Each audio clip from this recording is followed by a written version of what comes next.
pada bulan Ramadan, bagaimana orang yang kerja untuk menafkahi keluarga tapi meninggalkan puasanya karena pekerjaan yang diembannya sangat melelahkan. Bagaimana pekerjaannya itu, Ustaz? Apakah boleh atau tidak? Sebentar ya, ini agak serius sedikit. Nanti kalau saya jawab asal-asalan, alah ngarang deh tuh. Ini udah saya tuliskan satu makalah, udah saya presentasikan di IKMI, di MDI, Majelis Dakwah Islamiyah. Saya kirimkan ke Ustadz Asrori. Nah, ini dia. Saya kalau ngasih pembekalan harus ada bahannya.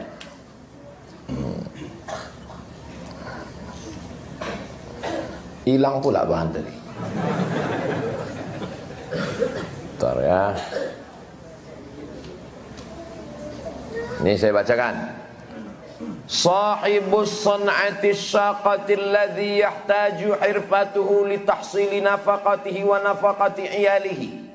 Orang yang pekerjaannya berat, tapi dia mesti juga bekerja untuk memenuhi kebutuhannya dan kebutuhan keluarganya. Yajibu alaihi an yusri' fi siyam. Dia wajib pagi-pagi itu makan sahur dan berniat puasa. Jadi tak boleh dia lost tak berpuasa. Pagi itu dia makan sahur. Istrinya menyiapkan makan sahur. Dia tetap nawaitu shauma ghadin an ada'i fardhi syahri ramadhan hadis sanati lillahi ta'ala. Summa yusri' fi amalihi wa takassubihi. Setelah itu dia tetap bekerja. Fa idza lahiqat huma syaqqatun shadidatun ghairu mu'tadatin. Ketika siang hari tiba-tiba dia mengalami kesulitan, tamna'uhu min itmami shaumihi, tak bisa dia menyempurnakan puasanya, jazalahul fitru, barulah dia boleh berpuasa siang itu. Diteleponnya bininya, "Dek, ampaknya abang udah mau mati nih." Bukalah bang, buka bang, buka. Buka deh. Nanti balik tak usah kau masak ya. Setiap hari begitu. Mungkin hari itu aja, besok dia. Jadi bukan asal-asalan. Tak usahlah kau masak sahur. Aku kerjaku berat ini nampaknya nanti siang nanti udah mau mati nih. Bukan mau mati, belum mati lagi. Ini Ustaz ambil dari mana ini? Nama kitabnya Al-Fatawa Al-Hindiyah juz 1 208. Lihat juga Hasyiah Ibni Abidin juz 2 420. Wa yulzimuhu qada'uhu. Dan puasa yang ditinggalkannya itu wajib dia qada. Fi mustaqbali ayyamihi, di masa akan datang. Hina yatayassaru lahul qada, ketika dia sudah bisa mengqadanya. Jadi kesimpulannya, bagi saudara-saudara saya yang pekerjaannya berat, menggali tanah ke dalam tambang batu bara, atau pekerjaannya membawa bis truk yang berat panas, maka dia tetap makan sahur, berniat puasa. Sampai di tengah hari tak sanggup lagi, barulah dia membatalkan puasanya dan dia wajib mengqadanya di luar Ramadan. Jelas jawabannya? Jelas. Kalau tak juga jelas, memang bawaan belum sarapan itu. Apa hukum puasa atlet bela diri yang bertanding saat puasa? Muhammad Ali bertinju saat puasa, menang. Muhammad Ali, cari Muhammad Ali bertinju sedang puasa, menang. Ini udahlah tak puasa, kalah pula. Apa itu?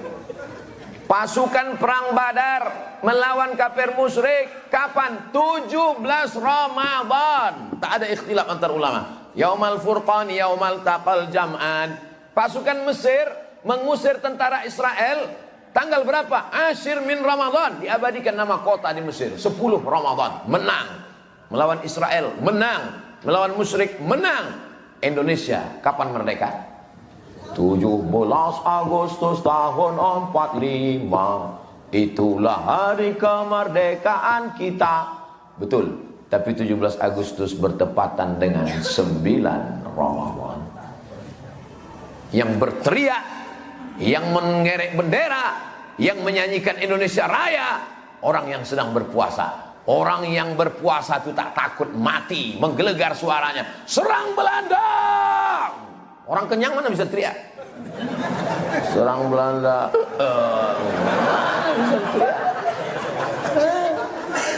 Mereka ini yang berjuang. Jadi atlet-atlet bela diri, judo, aikido, silat, taekwondo, saat berpuasa. Tidak ada alasan untuk membatalkan puasa. Justru dengan berpuasa itu berdatangan pertolongan malaikat-malaikat. Malaikat maut pun datang. Mencabut nyawa lawan kau. Apakah tak batal karena berkelahi Pak Ustaz? Atau Ustaz ikut?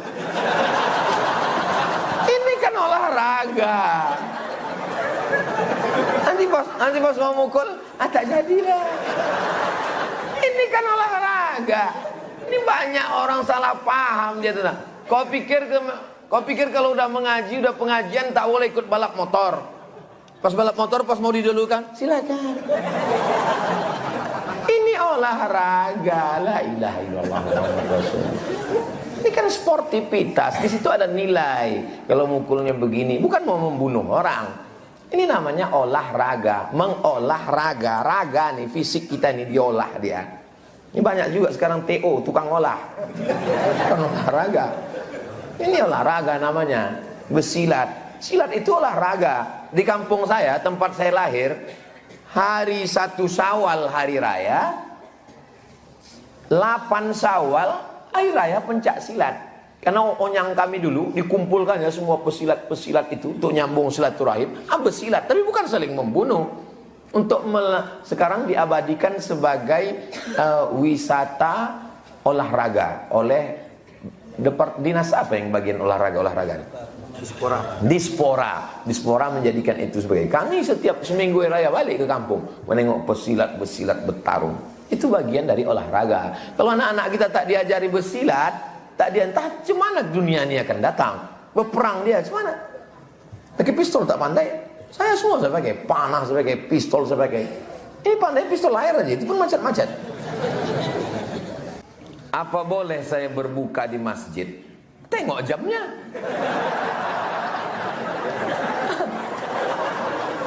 Kalau udah sampai pula jam 6.23, 6.23 berbuka lah. Tapi soalnya sekarang azan ini udah membuka. Cepat betul. Sekarang ini semua azan ini bunyi azan maghrib. Zuhur pun bunyi azan maghrib. Berbuka, dia Ansipas tanya, kenapa kau buka? Kata Ustaz Somad, boleh berbuka di masjid. Tengok dulu jamnya. Sedangkan saya masih punya suami dan anak. Kenapa tak berbuka di rumah? Istri tak boleh keluar rumah. Selangkah keluar rumah kalau tak diizinkan suami, maka dia masuk neraka. Tapi suami saya melarang saya ke masjid, Pak Ustaz. Suami kau Islam? Tidak. Berarti kau berzina selama ini.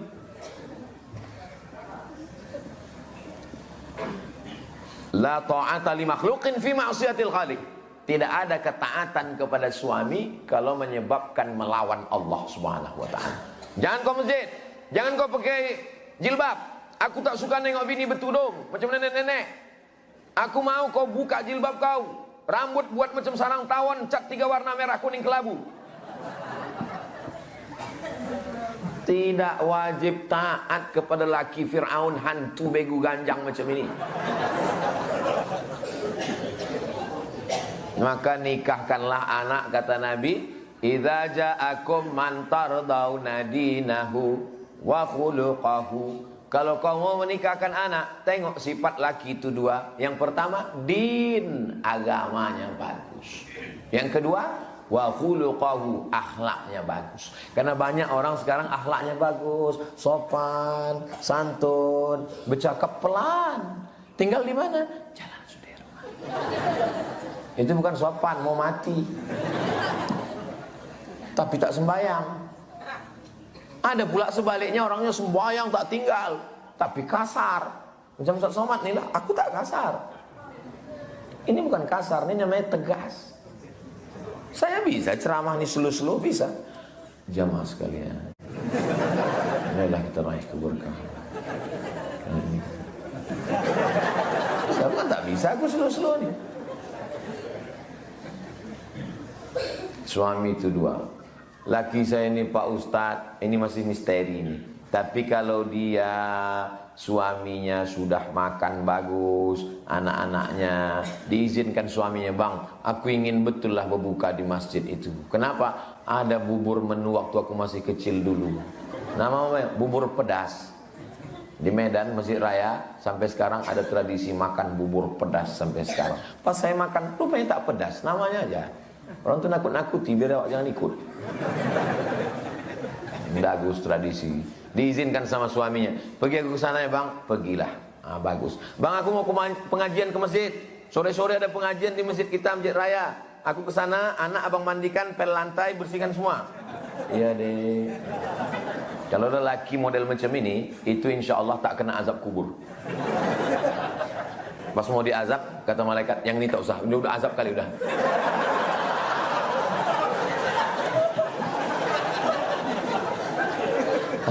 Sebagian ada yang ketawa, sebagian ada yang termenung. Sama macam aku nasibnya. Sebatas mana tanggung jawab saya sebagai ibu sambung? Apa saya batasan saya anak-anak sambung? Apakah punya hak dalam sebagai ibu sambung? Apakah saya punya hak dalam rumah suami saya, Pak Ustadz? Ibu menikah, lalu kemudian ada rumah, maka ibu tinggal di rumah bersama suami itu.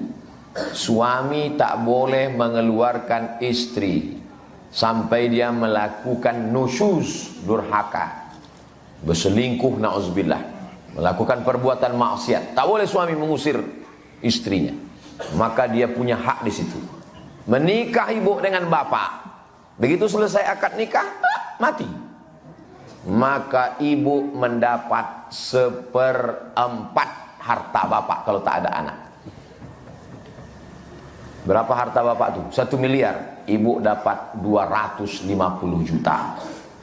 Banyak juga jatah kami ini Pak Ustaz. Ya udah aku kasih tahu sekarang. Jaga-jagalah bapak tuh.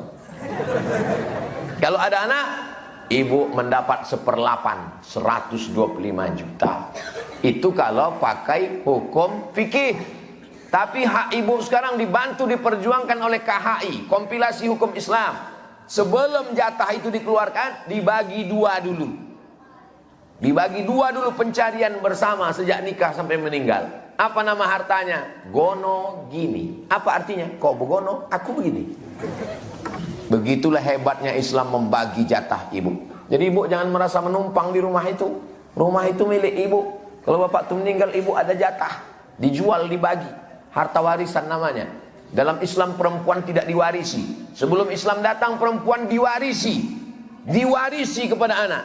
Zaman dulu orang Arab, kafir musyrik jahiliyah itu istrinya banyak sekali. Namanya poligami unlimited edition. Umur 70 laki-laki menikah dengan istri terakhir umur 17.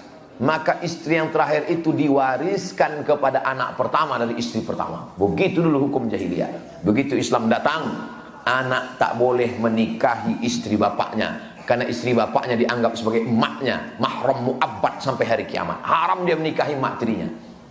Dan kemudian perempuan tak boleh diwarisi, malah dia mendapatkan harta warisan. Jadi yang mengangkat harkat martabat perempuan pertama di dunia adalah Nabi Muhammad sallallahu alaihi.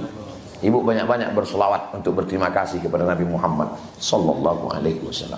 Bagaimana dengan anak saya ini Pak Ustadz? Ibu dengan anak ibu itu tak batal air wudhu menurut mazhab Syafi'i. Ibu dengan anak ibu ini sampai mati tak bisa menikah. Mati bapaknya itu, suami ibu, tak bisa ibu menikah sama dia sampai hari kiamat. Walaupun mungkin sebaya, walaupun mungkin bisa aja sebaya umurnya dengan anak, tak boleh. Begitulah Islam. Kenapa? Karena ibu adalah emaknya, walaupun bukan emak biologisnya, tapi diakui dalam Islam sampai hari kiamat. Kalau dia berbakti kepada ibu, macam berbakti kepada emaknya. Kalau ibu sayang kepada dia, maka ibu dapat pahala membesarkan anak-anak orang yang baik, orang yang soleh. Maka jaga, sambung silaturahim. Kalian mungkin tak disatukan dalam nasab, tapi disatukan dalam ikatan pernikahan dengan bapaknya. Itu ajaran Islam yang tak ada dalam ajaran lain. Bagaimana hukumnya ketika ingin sholat berjamaah, ada pekerjaan yang tak bisa ditinggalkan? Apa pekerjaannya?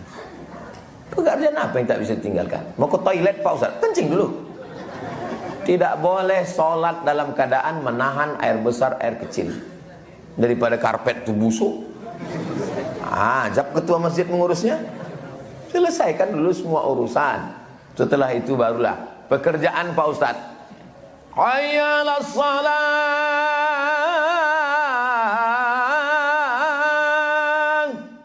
Kau tak ke masjid? Waktunya panjang. Tapi kalau atasannya yang manggil, siap. Kau hamba Allah apa hamba atasan? Yang mengasih makan kau siapa? Ini perlu tauhid. Jangan sampai rusak tauhid kita kepada Allah Subhanahu wa taala. Ini banyak orang bukan main. Allahu Akbar. Salat asar jam 6. Kata malaikat, kau serius nih? Allahu Akbar. Allah Maha Besar. Gombal.